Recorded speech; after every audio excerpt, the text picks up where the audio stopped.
Sejam bem-vindos, meus caros assinantes do Travessia, para essa oficina de leitura de Dom Quixote. Vamos entrar de fato no livro. Fizemos uma aula introdutória. Eu quis trazer alguns dos pontos, alguns dos temas que serão trabalhados durante toda a oficina, né? Aos poucos eu vou tentar deixar mais claro aquilo que eu apenas introduzi mesmo, né? Na introdução.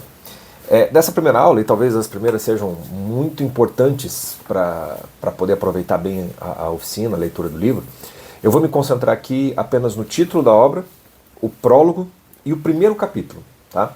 Então eu pediria, se você não tentou fazer a leitura ainda, né? Porque é sempre assim, a oficina de leitura é sempre assim, né? Você tenta ler primeiro e assiste a aula. Se ficou muito difícil aquela leitura, então vai da aula para a leitura e vai vendo o quanto ela pode estar te ajudando nisso, ou as dificuldades que você está enfrentando, né? E sabendo que todas essas dificuldades você pode trazer para mim ali no grupo do WhatsApp, eu vou te ajudando sempre que puder, na medida da minha possibilidade, né? Daquilo que eu consigo te ajudar. Então, o Dom Quixote ele vai ser um livro diferente dos outros que nós lemos aqui, para quem está fazendo as oficinas na sequência, né? Todos os outros estavam dentro do contexto do verso, né? Da poesia épica, né? Ilíada, Odisseia, Eneida, Divina Comédia, Paraíso Perdido, Os Lusíadas. E aqui a gente começa uma transição com o Dom Quixote, que, como eu disse, né? Também vai simbolizar muito da transição que acontece na civilização ocidental, né? Onde a gente sai do teocentrismo, né, para aquilo que Lukács, né, o comunista, dizia que Deus abandonou a humanidade, quando na verdade é o próprio homem que de certo modo se afasta de Deus e coloca outra coisa no lugar, que é o que a gente chama de antropocentrismo, né, o ser humano no próprio lugar. O que é esse ser humano? É algo que eu acho que a gente vai começar a vislumbrar um pouquinho melhor, justamente a partir do Dom Quixote, que já começa a ser então um retrato disso, né? Então, a ideia de trabalhar primeiro o título, o prólogo, que é um prólogo muito estudado, viu, em faculdades, né, na academia, etc. e tal, e o primeiro capítulo, né, em conjunto, é porque uma coisa ajuda a entender a outra. E nesse começo, nesse ponto de partida, se a gente não perceber a estrutura irônica e o que exatamente isso significa em termos de impossibilidade até de você ficar taxativamente dizendo Dom Quixote é isso ou Dom Quixote é aquilo, você vai ver que você vai navegar com muita certeza para um lado, mas também com muita certeza para outro, né? A relação entre Dom Quixote e Sancho Panza vai ser permanente, tensional, dentro de você mesmo, da sua própria leitura. E aqui eu já quero começar mostrando como isso já está no próprio título. Algo que os contemporâneos acho que tinham de maneira imediata e a gente passa batido por completo. Porque estamos num contexto completamente diferente, obviamente, falando, né? Para o leitor original do Quixote, né, ali do século XVII, a dimensão irônica, a dimensão satírica até, ela era tão evidente, ela era tão óbvia, que demorou para que uma interpretação mais, digamos, espiritualizada, uma interpretação mais de que talvez o Dom Quixote esteja nos dando mais do que apenas uma tiração de sarro dos romances da cavalaria, isso vai aparecer com os séculos, não ali na hora, como eu falei na introdução. Então, para o leitor, imediatamente, quando ele bate o olho, né, um espanhol que batesse o olho no título, né, o engenhoso fidalgo Dom Quixote de La Mancha, pelo título ele já sabia que tinha uma piada aí. Ele já tinha alguma coisa, esse Dom Quixote tá esquisito, tem alguma coisa aqui que não, esse cara não é Dom coisíssima nenhuma, tem alguma coisa estranha. E para nós a gente precisa, obviamente, completar isso, né? E para completar, eu vou precisar muito do próprio primeiro capítulo, onde vai te deixar claro esse sentido irônico, esse sentido humorístico, vamos dizer assim, que está dado no próprio título. E com isso a gente também tem, né, um ponto de partida para a leitura de tudo que a gente vai ler, para nunca esquecer essa dimensão irônica dessa obra. Então vamos lá. Começando, né, lembrando que eu estou usando essa edição aqui da 34, uma edição mais antiga, acho que a capa atual já é até atualizada, mas estou usando ela. Se você tiver a edição da Penguin ou outras traduções, tudo bem, o espanhol é uma língua muito próxima, então as diferenças de tradução não vão ser lá tão consideráveis assim, embora existam, né? Eu estou privilegiando essa porque ela é bilíngue, né? Então ela tem o espanhol, e eu gosto de fazer a leitura do espanhol e consultar o português, né? Depois, uma coisa que eu não entendi. Mas pode ficar com a que você estiver, tá? Aquela que funcionar melhor. Acho que a gente não vai ter maiores dificuldades. Se tiver, já sabe, chama lá no grupo. Eu peço para você me mandar uma foto da página que você leu, a gente compara e tenta achar uma resposta e uma solução. Pois bem, o título longo, né? O engenhoso fidalgo Dom Quixote de La Mancha. Vamos começar pela palavra engenhoso, né? Porque a palavra engenhoso, no sentido corrente que nós temos hoje, engenhoso é uma coisa meio tipo sujeito criativo. ela tem uma conotação positiva, né? O sujeito é engenhoso, ele é inteligente, né? Ele é criativo, ele tem alguma coisa, né, fora da curva, vamos colocar dessa maneira. Né? É algo que, de fato, é uma inteligência mais aguda, mais afiada. Né? É engenhoso, o sujeito tem engenho. Esse é o sentido que para nós é o mais imediato. Então, quando a gente pega o engenhoso, o fidalgo, você acha que você está vendo ali um elogio, né, ao personagem. Só que existe um outro sentido, e se você consultar dicionários da época, o dicionário espanhol, castelhano, da mesma aqui, só uma forma de dizer, se você consultar, você verá que a palavra engenhoso também era utilizada em outro contexto. Havia outra referência aqui, que era o fato de uma inteligência que meio que passa da medida. Ela tinha a ver com a inteligência no sentido, sabe aquela coisa é o criativo do sujeito que está louco, não do sujeito que é um pouquinho mais inteligente que a média? O gênio louco, vamos dizer assim, né? É o sujeito que, né, ele é engenhoso no sentido que ele meio que pirou. Existiam livros na época que dizia assim, como se fosse, sabe, as 1000 formas de você, do maluco falar, do maluco elaborar as coisas, né? E de fato há vários CIDs aí de psiquiatria que, quando você vai, uns psicóticos, por exemplo, são extremamente criativos, né, para construir uma realidade na qual eles nunca deixam de acreditar, né? Ele perde todo o senso de realidade, menos o da sua lógica, o da sua razão. Há um engenho nisso tudo. Por isso que a dimensão do engenho tem uma espécie de limite, que, se ultrapassado, você já não é engenhoso no sentido criativo que a gente está acostumado. Você já é maluco. Qual é o sentido? Aqui já temos uma ambiguidade. Esse engenhoso fidalgo Dom Quixote de La Mancha. Qual é o sentido? Ele é um sujeito de inteligência superior?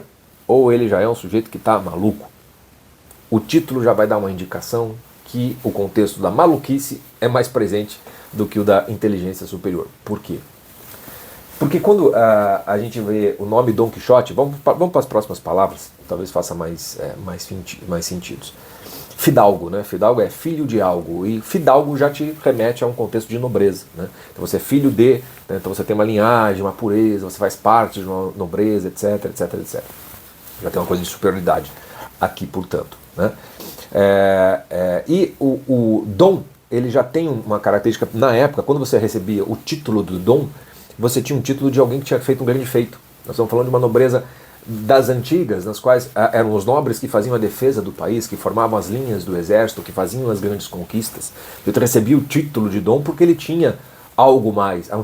É uma deferência e uma excelência. Então, quer dizer, fidalgo, nobreza, dom, algo de sujeito que fez alguma coisa. O problema está quando vem Quixote. O nome Quixote, né, e isso só no primeiro capítulo que vai ficar claro, que o nome do Quixote, na verdade, ele vem de Quijana, ou Quijada, né, que vem tem um tipo de queixada ou de queijo, é um nome muito, muito banal, vamos dizer assim, mas o sufixo ote, no espanhol, ele vai ter um sentido de algo grotesco. Você tem algo que é uma espécie de uma exacerbação, um exagero, que a coisa passa do ponto, né? Às vezes até tem um sentido meio vil. Então, por exemplo, se você faz a palavra gordote, veiote, né? Feiote, né? Para nós aqui, para você ter, eu de gordote parece que é um diminutivo, né? No qual você está assim, você não tá xingando o cara de gordo, tá com um certo carinho, não. Nesse sentido original ali espanhol, quando você chama alguém de gordote, você está chamando o sujeito de mais gordo que gordo, algo que já vai para uma espécie de disforme.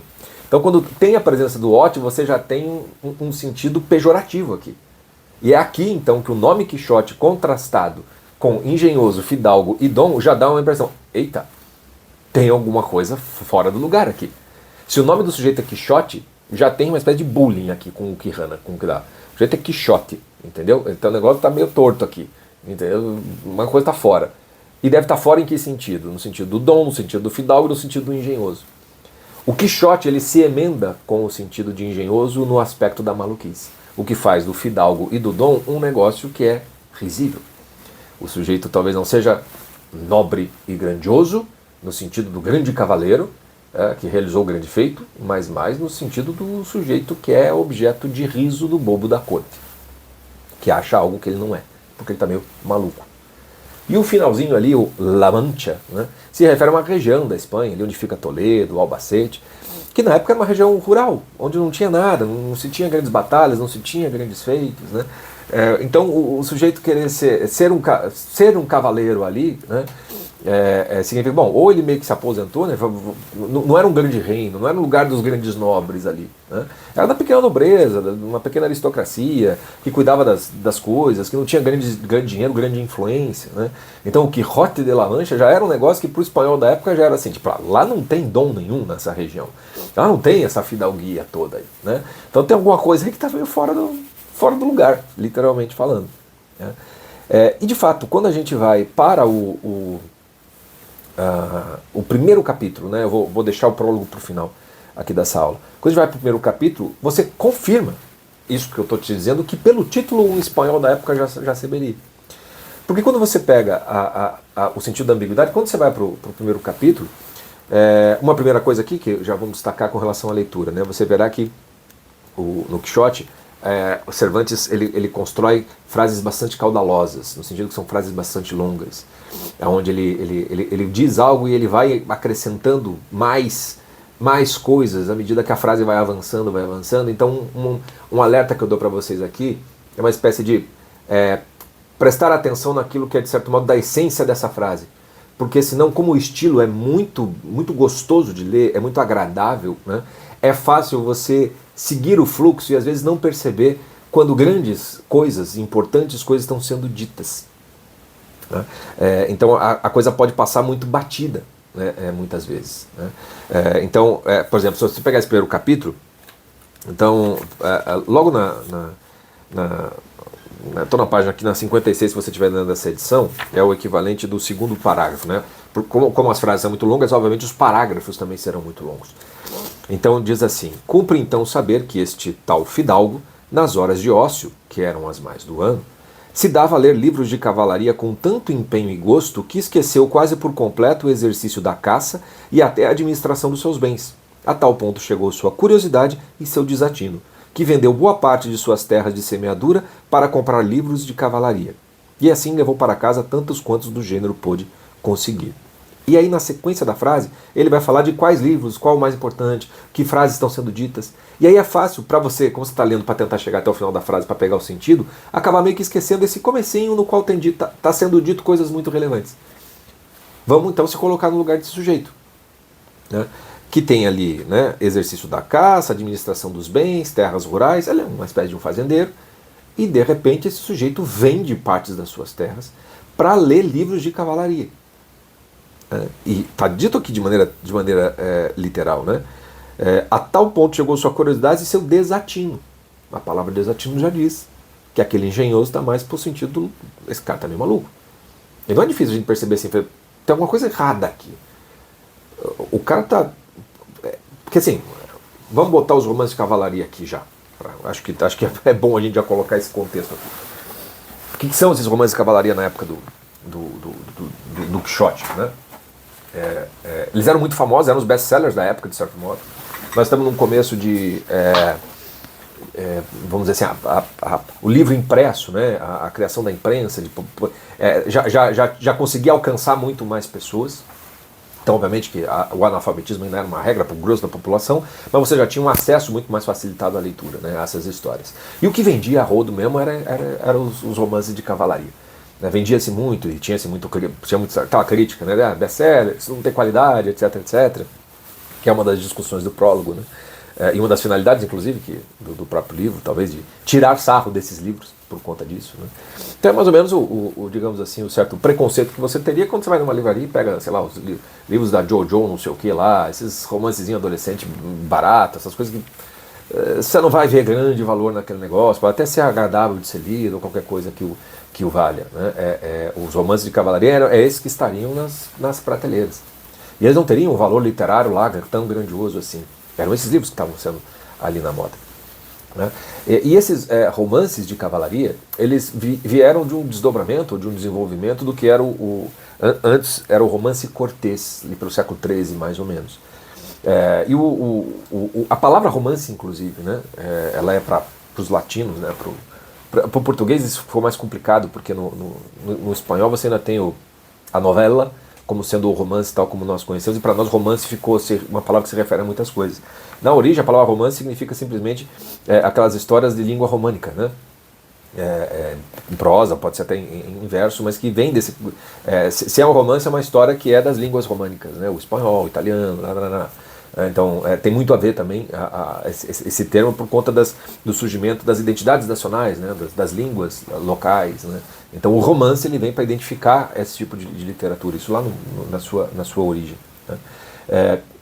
O romance cortês ele surge muito mais na França, tem uma força muito grande, e de certa maneira ele é uma tentativa, né? É uma nostalgia com relação às grandes histórias, como por exemplo da Guerra de Troia, né? Histórias de grandes feitos, né? De Alexandre o Grande, né?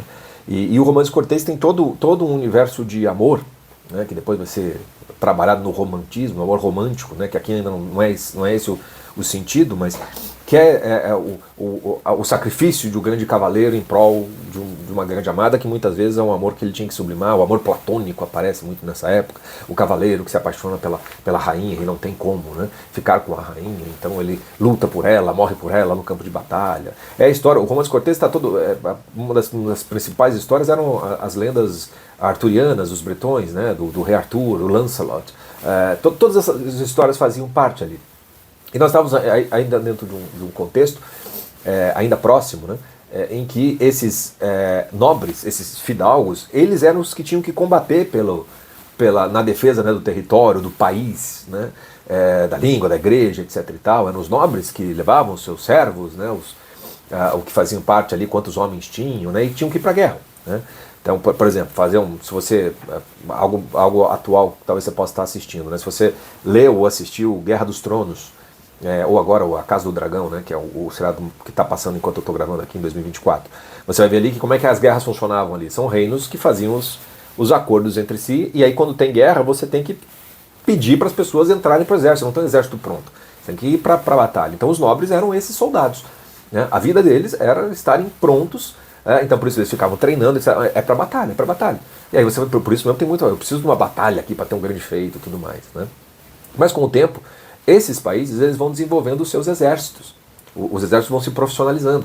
Os nobres já não lutam no campo de batalha. Quando muito eles são os generais, aqueles que não vão para o enfrentamento, mas participam do processo de organização, vamos dizer assim, né? De projetos, essas coisas todas. Então há essa nobreza que começa a ficar ociosa, né? As grandes batalhas começam a vir os grandes torneios, para ver quem era o melhor cavaleiro, né? Você vai ter o torneio da caça, né? Onde você tinha que demonstrar que você era superior. A coisa vai mais para um esporte aristocrático do que qualquer outra coisa.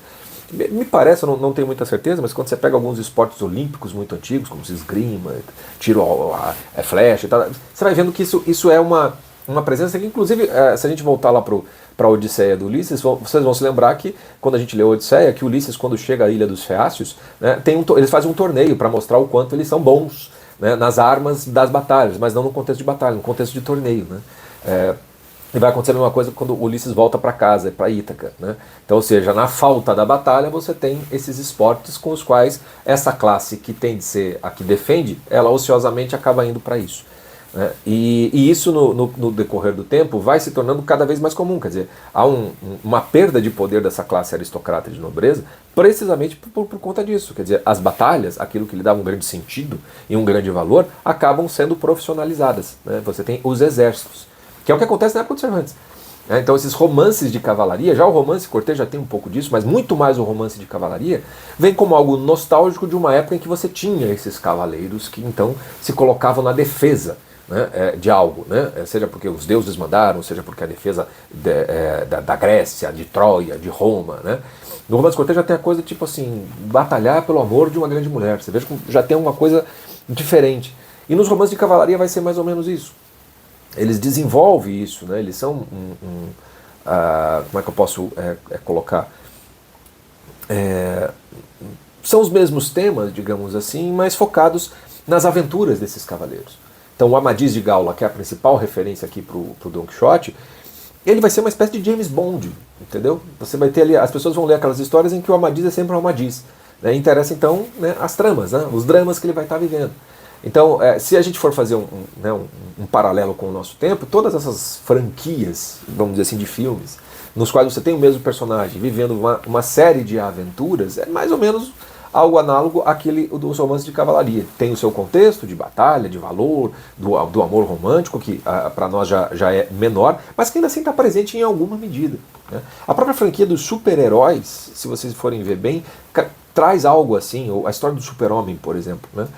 Muito da história do Super-Homem também tem a ver com o amor dele pela Lois Lane, né? A relação da Lois Lane é uma espécie de dama para esse grande cavaleiro, né?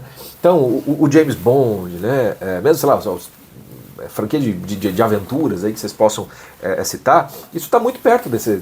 Eles têm a mesma função, digamos assim, de entretenimento, né? Daquela época, que os romances de cavalaria tinham, né? E claro que aquilo também, obviamente, tinha um componente, né? Pedagógico, né, que se educava, eram os modelos, né, de homens, de mulheres, né, haviam valores, né, de pureza, de castidade, né, de fortaleza dos homens, etc, etc, etc. Enfim, estou colocando todo esse contexto, que a gente vai voltar, acho que algumas vezes, provavelmente, para falar a respeito disso, precisamente para ver que Don Quixote começa a ler essas coisas. E ele começa a gostar tanto que ele começa a parar de dar atenção àquilo que ele deveria dar mais atenção. Ele começa a parar de trabalhar, ele começa a vender as terras, tem alguma coisa meio torta aqui. E o restante da leitura vai te deixar claro isso. Quando a gente chega um pouquinho no 2 parágrafos adiante, ele diz: enfim, tanto ele se engolfou nas suas leituras que lendo passava as noites de claro em claro e os dias de sol a sol. E assim, do pouco dormir e muito ler, se lhe secaram os miolos, de modo que veio a perder o juízo. Encheu-se-lhe a fantasia de tudo aquilo que lia nos livros, tanto de encantamento como de contendas, batalhas, desafios, ferimentos, galanterias, amores, borrascas e disparates impossíveis. E se lhe assentou de tal maneira na imaginação que era verdade toda aquela máquina daquelas soadas, sonhadas invenções que lia, que para ele não havia no mundo história mais certa. Então o que você tem aqui? Formação do imaginário do Don Quixote a partir da leitura desses romances de cavalaria, que tem um poder tão grande no imaginário dele que faz com que ele veja o mundo desta forma. Eu quero ser um cavaleiro. Eu quero me tornar um cavaleiro, né? Eu quero ter essas batalhas, quero ter a minha dama, né? E é isso que ele vai fazer.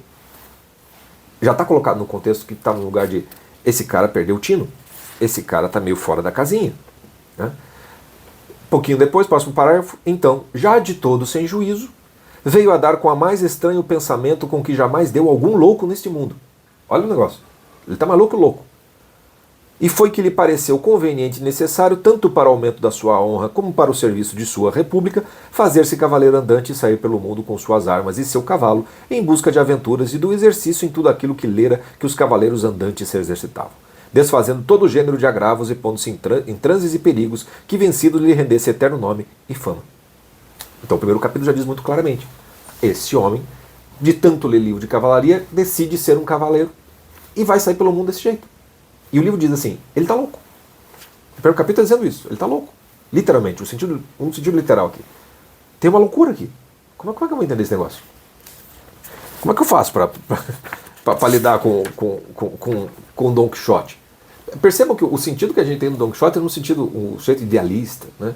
Que vai lutar pelo seu ideal contra um mundo que já não tem ideais. Esse sentido, o Don Quixote vai adquirir com o tempo. Na época, se você começar literalmente aqui, você não está lendo o sujeito idealista, está lendo um sujeito que ficou louco de tanto ler livro de cavalaria. E é boa coisa ler livro de cavalaria?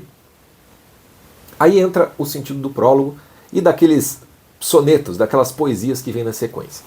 Aqui eu vou começar por esses sonetos, essas poesias, que eu acho que é mais interessante, que é o seguinte.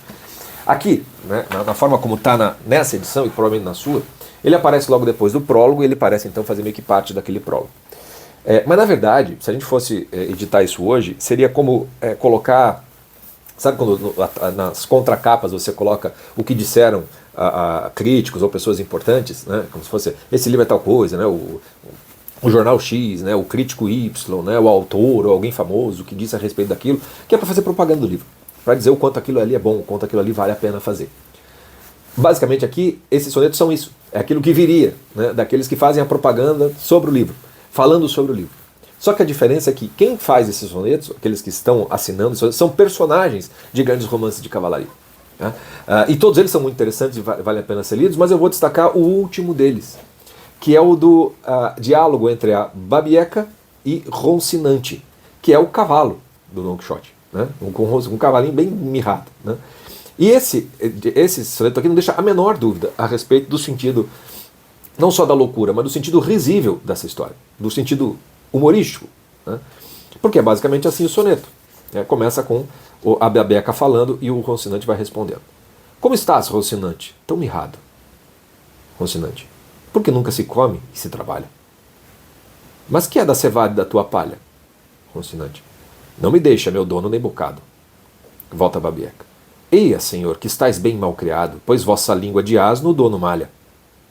Rocinante. Asno já se é do berço até a mortalha. Quereis ver um? Olhai o enamorado. O enamorado é o Don Quixote, né? Que ele escolheu a sua amada, a gente vai ver isso nos próximos capítulos. Volta a Babieca. É necessidade amar? É necessidade amar? Rocinante. Não é prudência. Volta a Babieca. Metafísico estais. Rocinante. É que não como. Babieca. Queixai-vos do escudeiro. Rocinante. Não é bastante. E aí vem o final do soneto, que é: como hei de me queixar nesta dolência, se o amo, o escudeiro e o mordomo são tão rocins quanto este Rocinante? Então veja, tem todo. O Rocinante literalmente fala assim: é tudo uma grande loucura. Esse cocheiro, eu só tenho. Tudo que eu me queixar dele ainda não é o bastante. Não é prudente esse homem aqui, que parece que ele está fazendo por amor às coisas, tem alguma coisa fora do lugar, né? Ele fala: você está metafísica porque eu não consigo comer, eu estou passando fome nisso daqui. E aí vem no final, né? Como é que eu vou me queixar disso tudo se no fundo essas pessoas são iguais ao cavalo? Vejam, é uma tiração de sarro. É uma tiração de sarro que está sendo feita aqui. E isso nos dá então um contexto um pouquinho mais, não digo claro, para entender um pouco do prólogo. Porque o prólogo também é excelente, porque ele vai falar de uma história que já está contada. Então, na verdade, ele não é bem um prólogo. Ele é algo que foi escrito depois do livro já estar pronto. Ele é como se fosse um prefácio, mas é colocado como prólogo, como aquilo que vem antes da história. O que significa dizer quase como se fosse uma carta, um manifesto sobre a própria história, sobre o que está sendo dito a respeito da história, né? E é uma conversa do autor com um amigo, né? O autor não está querendo publicar isso daqui porque ele não está vendo lá grande valor, vamos dizer assim, e o amigo diz assim: não se preocupa, né? Naquela época, daí ele vai começar a falar o que era comum naquela época para você divulgar um livro, né? Ele vai dizer assim: é só você fingir. É só você parecer que tem, cita aí uns latim, bota uns negócios ali, acolá, vai parecer que é muito mais cheio de coisa do que necessariamente tem, né? E isso ainda vai pegar bem, porque no fundo você está querendo tirar sarro dessas coisas. Quando você chega mais para o final do prólogo, por exemplo, né, ele vai falar assim: não haverá quem se ponha a averiguar se os seguintes ou não seguintes, nada ganhando com isto.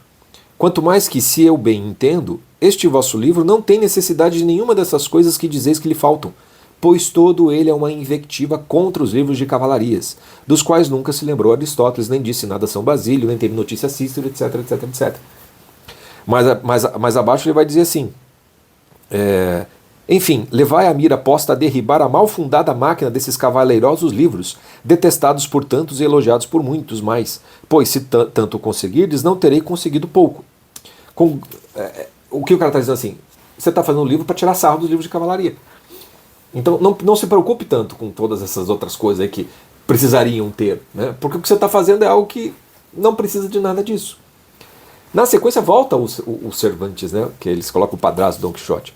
Com grande silêncio estive escutando o que meu amigo me dizia, e de tal maneira me imprimiram em mim as suas razões, que sem as contradizer, as aprovei por boas e delas mesmas quis fazer esse prólogo, no qual verás, leitor suave, a descrição do meu amigo, a minha boa aventura em achar tão conselheiro em tão necessitado transe, e o teu alívio em achar tão sincero e tão sem rodeios a história do famoso Don Quixote de La Mancha, de quem é a opinião entre todos os habitantes do distrito do Campo de Montiel, que foi o mais casto enamorado e o mais valente cavaleiro que de muitos anos a esta parte se viu àqueles arredores. Não quero encarecer o serviço que te faço em dar-te a conhecer tão nobre e tão honrado cavaleiro, mas quero que me agradeças o conhecimento que terás do famoso Sancho Pança, seu escudeiro, em quem, no meu entender, te dou cifradas todas as graças escudeiras que na caterva dos vãos livres de cavalaria estão dispersas. E com isto que Deus te dê saúde e de mim não se esqueça. Olha que interessante. Ele está falando do Don Quixote e ele está falando assim: presta atenção no Don Quixote, no Sancho Pança. Porque ali, cifrado, vai estar o verdadeiro valor do livro de cavalaria. Então, se por um lado tem uma invectiva contra os livros de cavalaria, se tem se ele mesmo aceita as razões do amigo e coloca elas aqui e transforma elas num prólogo, e aí você vê que tem também uma crítica e de certo modo uma ironia com a relação à própria forma como os livros eram publicados, há uma crítica literária aqui acontecendo, quer dizer, os livros precisam de todas essas referências, desses sonetos, desses latinismos, de colocar a coisa como se fosse superior. Será que ele está falando dos livros de cavalaria, mas será que também não é uma crítica a todos os livros que eram feitos, inclusive contra os livros de cavalaria? Porque no final ele vai falar, os habitantes, ele vai fazer um elogio ao Dom Quixote, né? E mais ainda, talvez até ao Sancho Panza. Tem algo cifrado nessa crítica aqui. Tem algo que talvez não seja só tirar sarro dos cavaleiros. Talvez tenha algo aqui que signifique o resgate efetivo, ou então um salvamento dos verdadeiros valores que levaram aos cavaleiros. Dos verdadeiros valores que levaram a isso. E não apenas o que se fez deles. Que é essa coisa do meio do fazer parecer aquilo que não se é. Quando a crítica, aqui, o gênio do Cervantes é tal que assim, você vai meio que certeiro. Ele vai tirar um baita sarro, um livro de humor, etc. De repente você vê que talvez ele esteja se voltando contra si mesmo como crítico de tudo isso. Porque todos os livros que ele está citando que precisariam ter, não são aqueles livros que são os livros, não são aquelas coisas que precisariam estar nos livros de cavalaria, mas precisariam estar nos livros dos outros. De livros melhores do que esse. É como se o Don Quixote, no fundo, estivesse fazendo uma crítica meio que generalizada. Né? E uma coisa interessante no primeiro capítulo, que eu quero destacar aqui para vocês, é que depois que ele apresenta o Don Quixote, ele diz assim, pouco importa ao nosso conto. Ele está falando das descrições ali que ele faz no comecinho. Basta que a narração dele não se desvie um só ponto da verdade. Ele está tentando ser realista. Ele está tentando dizer a verdade das coisas aqui. Né? Desse sujeito, né? Que é o Dom Quixote. Que tem, já no começo, um dado muito importante. Tem 50 anos. 50 anos, século XVII. Média de mortalidade devia ser 35 mais ou menos, deve ser quase uns 80 para hoje em dia. Já tem um negócio meio assim, por que um velho vai se meter a querer ser cavaleiro? É mais ou menos hoje em dia. Por que um velho vai querer ser jogador de futebol profissional, por exemplo? É um negócio que não faz sentido, entende? Na mesma hora você vai pensar, vai ter um troço muito ridículo aqui. Vai ter um negócio que não faz muito sentido. Vai ter algo assim aqui. Vai ter algo meio patético. Só que nesse patetismo tem alguma realidade que vai estar sendo retratada. Não vai haver somente a sátira aos livros de cavalaria, mas também, de certo modo, aos críticos dos livros de cavalaria. Vai ter aqui algo que vai retratar muito bem o que é o perspectivismo, que é algo que surge justamente com essa transição de um ponto de vista em que tem Deus no centro e esse Deus tem uma substância, a gente sabe do que estamos falando, dado que tem todo um contexto, né, que parte no sentido cristão, né, da própria vida de Cristo e depois do que está dado na Bíblia, né, do que se coloca na Bíblia. Né. Quando você retira isso do centro, ou no sentido do Lukács, quando Deus abandona isso, quem você coloca no centro? O ser humano em si mesmo ele não tem uma substância. O ser humano somos todos nós, cada um com o quê? Com a sua perspectiva. Não é à toa que nessa época também, um pouco antes, surge dentro da pintura, acho que um século antes, 2 até, começa a surgir uns tratados da pintura em que justamente a importância da perspectiva do pintor, do quadro, tem um ponto de fuga e começa a surgir. A preocupação tanto com a forma do quadro, ela vai diminuir em relação à perspectiva da qual você fala. Quando surge o livre pensador como Montaigne, por exemplo, Montaigne ele fala da sua consciência, da sua perspectiva. Então, no fundo, a libertação de Deus significou não colocar um outro critério acima de todos, mas no fundo colocar cada um no centro, sendo uma perspectiva a falar dos outros. Esse perspectivismo vai fazer com que a mitologia do homem moderno se encalacre, digamos assim, num individualismo muito grande, no qual a sua liberdade do que você quiser fazer é o que vai importar. E esse primeiro capítulo já nos coloca nisso. Porque qual é o fundamento para Dom Quixote, para o Quirrada se tornar um cavaleiro? Ele quis. Estamos numa época em que já não existe cavaleiro, já não faz sentido ter esse tipo de cavaleiro. O que ele vai fazer só pode ser visto como algo ridículo aos olhos dos outros, como um velho querendo ser jogador de futebol profissional. Ou então um velho, eu estou com 48, estou com quase a idade do Dom Quixote aqui, querer, sei lá, separa, ele vai querer embaladinha de gente de 20 anos. Tem algo de muito ridículo nisso tudo. Pode ter alguma coisa de verdadeiro, pode ter alguma coisa de bom, mas também tem muito de ridículo. O que o Dom Quixote está fazendo aqui é uma escolha de ordem individual, pessoal, com base em leituras do que ele está fazendo, mas tem uma desconsideração com a realidade em torno, que de certo modo só quando a verdade vai sendo contada com todas essas perspectivas é que você talvez possa ser capaz de se aproximar do que seja a verdadeira realidade. Então nós temos a perspectiva do Don Quixote, que é uma perspectiva vinda desses livros de cavalaria que já não fazem mais sentido, vamos dizer assim. Já não retratam mais a realidade, o contexto no qual aquilo está sendo colocado. A escolha dele ir para a vida existencial, levando esses ideais da cavalaria, vai torná-lo um personagem patético, aos olhos realistas do mundo em torno. E esse ponto de vista vai aparecer precisamente no Sancho Panza. Mas, como ele disse no prólogo, está cifrado no Sancho Panza, no ponto de vista do realista, algo que o ideal cavaleiresco, vamos dizer assim, é não só válido, como talvez necessário de ser mantido ou de ser recuperado. O que eu estou falando para vocês aqui é uma perspectiva de uma interpretação. E quanto mais vocês lerem a respeito, vocês verão que perspectivas aqui não faltam para se considerar Don Quixote é louco ou ele é um idealista. A gente pode ver a presença desse dilema no mundo moderno de uma maneira muito clara. Porque esse individualismo e essa liberdade de ser o que quiser vai fazer com que você possa sonhar com muitas coisas. Quantas delas são delírio? Quantas delas são de fato algo factível? Algo que você tem de fazer porque é um chamado da sua vocação, independentemente do que acham. Você vai encontrar, por exemplo, algo do Don Quixote na famosa música da Xuxa, da Lua de Cristal. Você se lembra? Aquela, tudo que eu quiser o cara lá de cima vai me dar? Por que ele vai te dar? Só porque você quer? Esse querer e dane-se é o princípio do homem moderno, de certo modo. A música, até peguei um trechinho da letra aqui. Tem um verso, o verso inicial da música diz assim: tudo pode ser, se quiser será, o sonho sempre vem para quem sonhar. Tudo pode ser, só basta acreditar. Tudo que tiver que ser, será. Como assim? Como é que você sabe que vai ser desse jeito? Quando o critério é o que eu quero, quando o critério é o que eu desejo, o que eu sonho, as coisas vão acontecer. E aí a pessoa vai tentar realizar o seu sonho. E aí, nessa configuração moderna, você vai ter muitas tragédias de pessoas que, no fundo, não estão encaixadas na realidade a ponto de fazer com que esse seu ideal, esse seu sonho, de fato, possa se tornar, de fato, uma realidade. E você vai ter também pessoas que, porque foram fiéis a esse chamado, a esse sonho, realizaram grandes coisas. E graças a Deus que fizeram, porque senão teriam sido desperdiçados. Seria a tragédia de não ter feito. O ponto de vista, depois que a pessoa já falhou ou ela ganhou, é fácil você ser comentarista de obra, engenheiro de obra pronta. Pronto. Mas e do ponto de vista de quem sonha? E do ponto de vista de quem está lendo muitas dessas coisas? E dá para fazer, vamos lá fazer. Quer ver uma outra analogia interessante? A multidão de pessoas que se tornaram professores da noite para o dia, ou terapeutas da noite para o dia, ou pitaqueiros da noite para o dia, coaches, etc. e tal, nas redes sociais. Com base no quê? Às vezes é num sonho de riqueza, às vezes é num sonho de não, vou ajudar muitas pessoas, né? Mas a pessoa se coloca como Don Quixote. De repente a pessoa que estava ali, ela aparece lá te dando lição de vida. Né? Vocês devem ter atrás um menino de 15 anos que o que ele vende? Eu ensino você a realizar seus sonhos.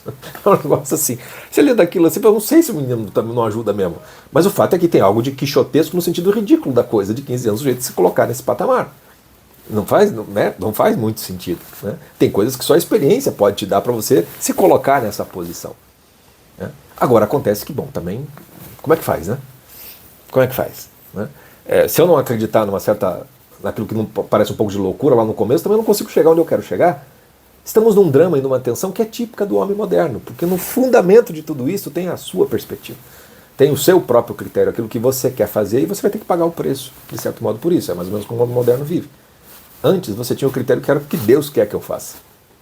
O que Deus permite. As pessoas não tinham grandes sonhos, porque elas estavam vivendo um outro sentido da vida, nos quais não precisava desse deixar a sua marca pessoal na história, etc. Essas coisas não tinha. Estou antecipando aqui algumas coisas nessa primeira aula para vocês verem a dimensão que é o Don Quixote. Como ele está de fato, ele acaba sendo, não é um verso, não é um épico, epopeia disso tudo, mas de alguma maneira ele vai acabar se tornando, não só um retrato dessa transição que eu estou tentando retratar aqui, mas também de muito do que é o nosso grande drama atual. E por isso que essa leitura vale muito a pena. Dito isso, quero também já indicar aqui algo que eu vou trabalhar em algum momento, eu não sei se no final do livro, dessa oficina ou no meio do caminho, mas já tem um seriado que eu quero que vocês assistam, que se chama Ted Lasso. Não sei se vocês já conhecem ou não, acho que ele é da Apple TV, no qual essa dimensão quixotesca do ridículo, do negócio que dá vergonha, né, e ao mesmo tempo de alguma coisa que tem de bom ali, tem um pouco retratado ali. Eu poderia fazer vários exemplos, mas esse é relativamente recente, perto do momento que eu estou gravando essa oficina, que eu quero que você comece a assistir. Acho que ela tem 3 ou 4 temporadas, ela está encerrado o seriado, acho que não volta mais. Então já dá para você ir trabalhando um pouco mais o imaginário com relação ao Dom Quixote, tá bom? Então essa é a primeira aula, as próximas virão na sequência. Eu não decidi aqui no momento que eu estou gravando quantos capítulos eu vou utilizar na próxima, vai depender muito também até do seu feedback, tá? Eu vou gravar só a segunda depois que eu tiver algum retorno de vocês aí que estão acompanhando a oficina no tempo em que ela está sendo realizada, tá bom? Então já sabem, conversa sobre isso, leitura lá no grupo do WhatsApp exclusivo da oficina de leitura, aberto, fechado obviamente somente para nós assinantes. Falo isso porque às vezes uma aula ou outra, um corte ou outro acaba indo disponibilizado para o YouTube, para divulgação mesmo do trabalho, né? E aí às vezes as pessoas acham que podem entrar, né? Não, se você for assinante você está dentro, tá bom? Ficando por aqui, até a próxima aula.